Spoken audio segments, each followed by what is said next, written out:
Tesla stock just dropped over 15% in a single day. These new tariffs have the potential to really raise imported vehicle prices, and some of the vehicles I show you today have now been sitting at the car lot for over 10 months without selling. Welcome back, guys. It has now been over 3 months since I've made one of these videos, and a lot has happened, especially in the last couple weeks. So, today we're going to talk about what the heck is going on in the car market, and I'm going to show you a little bit local to me so that you guys can see what pricing, transparency, and inventory is currently looking like. And do me the favor of commenting below, let me know what it looks like local to you because a lot of you guys do like to read the comments and interact. Like this video if you get anything out of it, and subscribe if you haven't already. Otherwise, I'm going to take you on a tour through about a half dozen different car dealerships, and we're going to see what craziness we can find today. We're going to start the first few minutes of this at a Chevy dealership, but if you look at all the full-size trucks, they all start with a 6 for the price tag. This one is 60 and a half. It's a 2025 Rally Sport truck. Let's see what the window sticker goes for. 65.7. So it is several $1,000s, about $5,000 below MSRP. I do like the transparency and the discount right up front. This one, a 2FL, is $48,000. Let's see what its sticker goes for. But you'll see it has cloth seats. It has the bench seat. Not a ton of fancy bits on it. And its MSRP price by Chevy is $55,000. So Chevy is really asking a lot for their full-size trucks. But one of the things that I do appreciate about all of these is the VIN number starts with a 1. So they are assembled in the United States. They're not outsourced from China or from Mexico or from other countries like some other vehicles are, as I'll show you in just a second. Ultimately, it does seem like inventory is actually pretty good here. And you can see the spaces between these vehicles really is not that big, minus this little gap right here. But if we come over to the Trailblazers, the Trax, and the Equinox, I'm going to show you something pretty interesting. Look at the VIN numbers. Look at what they start with. They're either going to start with a K or they're going to start with a 3, indicating that they are assembled in South Korea or they're assembled in Mexico. So it's going to be interesting to see if the price on these go from being the cheaper, more loaded, economy-focused little crossovers to being something a little bit more expensive because of the tariffs. And if you can't stomach the 20% appreciation that the average vehicle gets in the first year, I highly recommend you KBB or NADA the used price on some vehicles. So this is a 4-year-old Chevy Equinox. It is CPO, so it still has a warranty, and it's $18,000, basically half the price of what the new one is. So in 4 short years, it's lost about half of its value. Same thing with this Nissan Rogue, and same thing with the majority of the rest of the used vehicles here, other than the Toyota 4Runner. Those keep their value pretty good. There's a lot of really cool mid-sized trucks here. Some Colorados, the current generation, all 2025s. This is a Trail Boss. It's about $47,000 though, and that's an all-new color for this year. And then you have a regular LT, a little bit less off-road focused, a little bit more luxurious focused. And then a ZR2 Bison, something that I reviewed a while back. It's a $65,000 truck. But holy cow, dude, these things look pretty impressive, and they are pretty fun to drive. And here are a few work trucks. They're all regular cabs. It looks like they are all long beds, so they have an 8-foot bed. The standard bed on these is 6.5 feet. You can't actually get a short bed Chevy anymore. That would be about 5.5 feet. So they are all, regular cab long beds. None of them even have the sliding rear window, which is a shame. But this one, MSRP is for $46,000 and some change. Looks like it is about $5,000 or $6,000 off. Similarly priced to the rest of these. So this dealership is doing what they can. They are being transparent, giving you their upfront price right there. This one's $44,700. Stickers for $46,700. So still a few $1,000s off. It's just crazy that Chevy, GM in general, thinks that their trucks are worth so much, especially when these are all just basic work trucks. I'm at a Toyota dealership now, and inventory is fairly decent. They do have a lot of the last generation Tundras, the last gen to have the V8. And they also have a lot of the new third generations. This is a one-owner 2024. I do like the transparency, showing a lot of that specs and information. But seriously, 75 grand? It says it has 15 miles. What is up with that? The interior is really nice, but I am a little bit confused. There are also a lot of third generation Toyota Tacomas, which I really like. This is the last generation of the V6. I actually used to own a 2017, but mine was an access cab. So let's check out this 8-year-old one owner, and it's $26,000, has just under 150,000 miles. Now I'm kind of curious to see what this 2017 is going for. It is a TRD off-road. It's in probably Barcelona red. $32,000, and it has about 50,000 miles, so that's probably a better deal. For 5 or 6 grand more, you're saving 100,000 miles. And this truck actually looks pretty good. It is just amazing how well the 3rd generation Tacoma keeps their value. Here's a slightly dealership modified iForce Max TRD Off-Road Tacoma. Certainly looks good with the oversized tires that fill out the fenders, the roof rack that is Toyota branded, but it just has a spacer lift, which is not necessarily my favorite. I probably wouldn't trust that going off-road, but it is $53,000. MSRP is $49,500, so it is roughly $4,000 worth of upgrades that they're adding on. And does it have the silly nonsense? Yep, $1,300 right there of stuff that I think you should debate and negotiate off of there if you are considering it. I don't personally think I've seen this many 4th generation Tacomas all in one place. So there is quite a variety, but you will notice that the majority of them are the more expensive higher trim levels with the hybrid system, the iForce Max, and a lot of them are MSRPing for well over $50,000, which is a shame. I know this is not relevant at all. I know my vehicles did not at all compare to these ones, but my first Tacoma, a 2013 regular cab 2-wheel drive 5-speed manual, I bought that thing for like $17,000. Brand new back in 2013. My second one, the Axis cab, I bought that one for like 26 or 27. So it's crazy that all of these Tacomas cost about twice as much as my last one did. And all of that is while having not a very usable second row. The back seats really aren't that big on these Tacomas. My Access cab had almost as much space as that. Seriously, look at how close the bench is getting to the back seat where the driver would sit. That's pretty sad. Also, the beds are pretty small, very high up, so they're going to be harder to load stuff in here. It's a lot less usable than trucks used to be. And then don't even get me started on that sliding rear window. That is the smallest thing I have ever seen. I do highly advise, if you are shopping a used Toyota, like what all of these are over here, that you maybe check out a bigger town near you to check out their inventory, because bigger towns that sell more cars are more likely to make a deal. This 3-year-old RAV4 Hybrid Limited, they still want $38,000 for it. It is a one owner, which is kind of cool, but the bumper-to-bumper warranty is now gone. All of these used ones are just extremely expensive. Even this last generation one, it's 8 years old. They want $18,000 for it, and it has 118,000 miles. And as we make our way to the next dealership, just remember, guys, the time to buy a vehicle, a house, or any big item is not when it's on sale.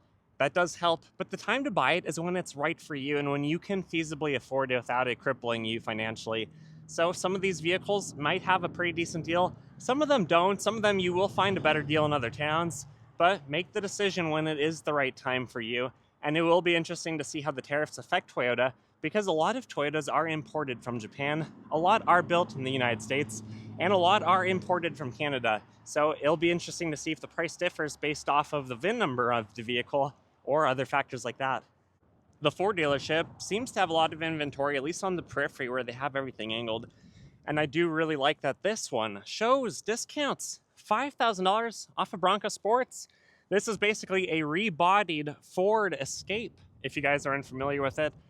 And it's a 2024. So I'm assuming all of these, if you have a big discount, like $5 grand already in only March of 2025, it's probably the last model year, but it is still cool that they are discounted. This one's $6 grand, but also I would argue as soon as you drive this off the lot, it's a year old and used. Even though it doesn't have any miles, it's already down on value, at least the 5 or 6 grand. So they're really not doing you any favors. I think they just took the loss because they weren't able to sell this earlier in the year. But also, for those of you who keep your vehicles for a long time, assuming they're going to be reliable, maybe the residual value doesn't matter a lot. So 30 grand for this Bronco Sport with the white steely wheels and the white roof, that actually looks pretty sweet. I could see why someone would want to buy that. And then Mommy and Daddy Bronco over here, the real Bronco, they're twice as big, so it's only reasonable to assume that they cost twice as much. This one MSRP is for about $60,000. Hopefully you can get a pretty decent deal on it too. And these are all the Ford Escapes I was talking about. $29,999, $33,990, $28,750. Yeah, so this is really cool to see the transparency and the deals. And then there are a lot of brand new pickup trucks throughout the periphery, throughout the middle. But let's go see what these Mavericks are going with and what the trim levels we can find are. So let's start with this first XLT Maverick. This is actually pretty cool. The mini truck, it is unibody. It's on the same chassis, platform, crossover, non-body on frame that the Bronco Sport and the Escape is. 29 and a half, hopefully you can get a few MPG. 29 and a half, hopefully you can get a few grand off. And then this is the hybrid. It's rated for about 37 combined. There's no bed liner. You do have some tie downs. No rear view window, unfortunately, or sliding rear view window, as none of these do. You have to go up to the Ford Rangers over there for that. Some of them do have a bed liner. Let's see how much this one is. It's also an XLT. The price range, yeah, it's about $4,500 more than the first one. But it is cool to see some $30,000 examples. When I was here last time, like 3 or 4 months ago, all of these were basically $40,000 examples. They were the Lariats. They were not the XLs or the XLTs. And then all of the current generation Ford Rangers are the carryover year 2024s. The 2025s aren't out yet. Once they are, I will do another full review of one for the new model year, talk about some differences, and I'll probably do the bigger 2.7 liter engine, which this one does not have. It's just the 2.3 liter 4-cylinder. It also doesn't have a bed liner. And I don't necessarily like that you can see some exposed, not exposed like the copper, but exposed wiring out of the harness right there. That's kind of interesting. Also, this might beat the Tacoma, taking the cake for the smallest sliding rear view window. And after grazing around a little bit, a lot of these F-150s are about $50,000 to $70,000. Not very many of them show discounts on the window, the dashboard anyways, so that's unfortunate. So you'll have to talk to someone to find out how low you can actually get it. I would assume you could probably get like 15% off. That seems to be pretty standard because dealerships like Ford, like Chevy, they overstock. So then they can afford to make deals. Otherwise, they're just paying interest on it. They're losing value sitting here like you guys saw earlier with the Bronco Sports. So this dealership is going to be much more motivated to sell and move cars than the Honda dealership you're going to see in just a minute. This is really funny at the GMC dealership. They still have the sticker that's peeling off that said just landed. But this is a 10-month-old example. It's a 2024. And I saw this early last summer. Kind of crazy. I guess you guys can't see that, so you'll have to take my word for it. Oh, did we get it? Did we get it? Almost. 2024. Hopefully you guys can see that. The periphery of this dealership looks like they have a lot of inventory. But we're going to kind of bob and weave our way through, and we're going to see what it actually looks like. This old Ford truck, $44,000. Looks like there's a Denali HD. And actually, it is fairly well packed. I guess they could rearrange. Nope, never mind. There's tons of open space. So you can really see that everything is parked on the periphery surrounding us. But we'll see if we can find anything fun worth showing you. I really don't understand why there's so many EV Sierras here. They're all like $90,000. I drove the Silverado EV last year. It was literally the worst driving truck I have ever driven.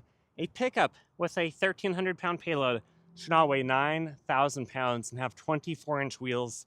That is just absurd. It's a horrible driving dynamic having a 3,000-pound battery between the front and back wheels.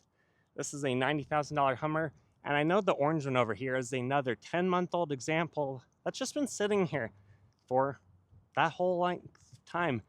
And they only have dropped the price about $12,000. But to be fair, this is also the dealership that had that Harley Davidson $100-something thousand 2-year-old brand new Sierra that had never sold. I wonder what they actually got for it, because by the time it did sell, it was probably worth half the value that the new owner had paid for it. But there's not really anything too exciting to show you here, so we'll head to the next dealership. I'm now at a Dodge, Jeep, and Chrysler dealership, which the only vehicle Chrysler currently makes is the minivan. I think they're going to unveil some SUVs that are EV soon, but those aren't out yet. So there's a bunch of Jeep Grand Cherokee Longs, the Ls, and there are finally some Jeep Wranglers over here that are not the EVs. You can tell that that's the plug-in EV if it has the blue tow hooks, which a lot of these do, but there are about 3 over here that are brand new Jeep Wranglers with the red hooks.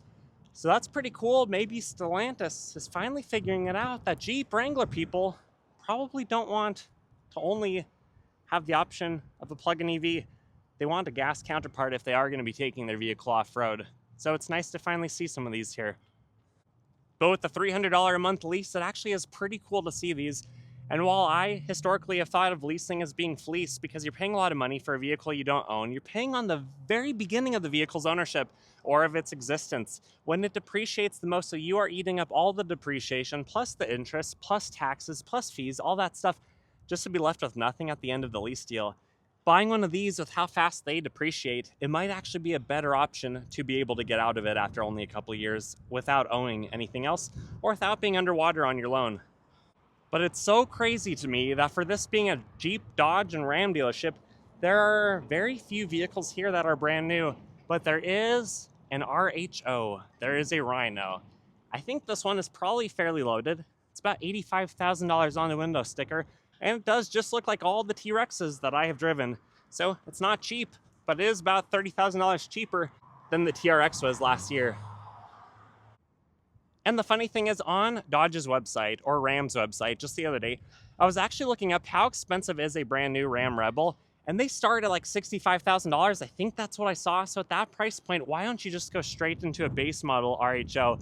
It looks a lot better, has bigger wheels, bigger tires, better suspension, and you're really not paying that much more compared to their regular lower trim level, more off-road look-alike vehicle than their actual off-roader. I'm at a Subaru dealership now, and it kind of gives me hope because if you just need basic, cheap, reliable, and safe transportation, a lot of these Imprezas, which are basically just like a sedan turned into a little wagon, they're all $25,000 to $27,000. And because sedans do have higher crash test demands in the laws than the trucks, the light duty ones, and the SUVs, a lot of these are actually more safe than most trucks, if you can believe that. And even the legacies with the turbo engine, they're all in the mid upper 30s, or the non-turbo ones, it looks like they're in the low 30s, even the high 20s over here. And if you just want basically a lifted Impreza, basically a lifted soft roader to get you wherever you need to go, to do it with some style, with a warranty, and a little bit of safety, these are all low $30,000, and they don't necessarily look that bad for being for how functional that they are.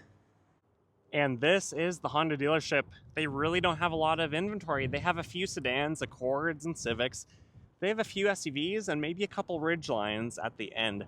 But Honda is a dealership that is kind of notoriously bad for not oversupplying their dealers so that they don't have to do discounts because they often don't have a surplus of inventory. So you're going to be pretty hard pressed to find a deal on one of these. And then the bummer is a lot of these vehicles, a lot of the sedans, they have a turbo 1.5 liter engine. Even the non-hybrid CRV has a turbo 1.5 liter, which I would argue is questionably reliable. But all of these have what you think would be the bulletproof V6. But actually, it still has a timing belt, not a timing chain, so that is an expensive labor item down the road at about 90,000 miles. And worst of all, it has cylinder deactivation, so it could fail outside of warranty because of the extra complexity from the camshaft profile. These Ridgelines, they have it too, but really inventory is so bare at this Honda dealership, it's pretty sad. And then I don't like the lack of transparency where none of these even show any information on the window. So you really have to find the window sticker to find out if it is a 2024 carryover or if it is a 2025. The tint is so dark, you really can't see a whole lot. And by the time you try to read it, you're going to get caught by one of the salespeople. So it is a little bit hard to just figure out for yourself what these are in person without having to deal with sales tactics and getting roped into something. And lastly, Nissan, they still have some very affordable little sedans, mid-size, bigger sedans, SUVs. They even have the Z, the 400 horsepower twin-turbo V6 Z that they brought back a few years ago, which is pretty cool. And this dealership is very transparent. They're showing the discounts below MSRP on the windshield, on the window sticker, which is pretty cool. And a lot of these are actually starting in the 20s and the 30s. Nissan also has a lot of mid-sized trucks, and their Frontiers are kind of underrated compared to the Tacoma. The Frontier, other than the Ridgeline, if you do count that as a mid-sized truck, these are the last mid-sized trucks to actually have a V6 in them, and it even makes over 300 horsepower, which is pretty cool. So $40,000, window sticker, $41,000, so I'm sure you could negotiate a little bit more, but at least they're under MSRP here. But Nissan also has quite a few bigger SUVs like the Murano and the Pathfinder, although they are a company that is on the verge of going out of business. So it is going to be interesting to find out how warranty work happens if the company does go out of business. Are there funds reserved for warranty work? Because I think we know a lot of the Nissan CVTs have not been overly successful. I don't know about other Nissan issues. I don't follow the forums. I just know that a lot of these do seem to be fairly well priced, and it would be a shame to see another legacy automaker go out of business. So this one is about a $44,000 vehicle. These actually look fairly decent for the price point. That is about as much as the average new car. So I guess we'll see what happens since Nissan and Honda couldn't figure things out. It still blows my mind that Hyundais and Kias have worked their way up to being $40,000 and $50,000 in some situations, at least for the full-size vehicles. But hey, at least for the first owner, they do give you a 10-year, 100,000-mile powertrain warranty, which is class-leading. And these vehicles, they have made a lot of progress. Kia and Hyundai have hired some really good engineers from other companies, and they've really stepped up their game, especially in the last decade or so, and especially since they rebadged themselves. These look like nothing I've seen before, or at least the old Hyundais, the old Kias of the past in the 90s and early 2000s. Vehicles that you really wouldn't want to touch with a 10-foot pole, but now they're actually pretty decent. And just like Nissan, there are a lot of sedans still offered. So all these Konas and Sonatas, a lot of them, their MSRP and their window stickers are in the 30s, which is pretty cool that you still can get fairly affordable vehicles. Again, great warranty on these. And I do think a South Korean built car is not what it used to be. I do think these are probably fairly decent deals. I don't follow the forums on these, but I also don't hear a lot of issues that come from them like I do on some other vehicles.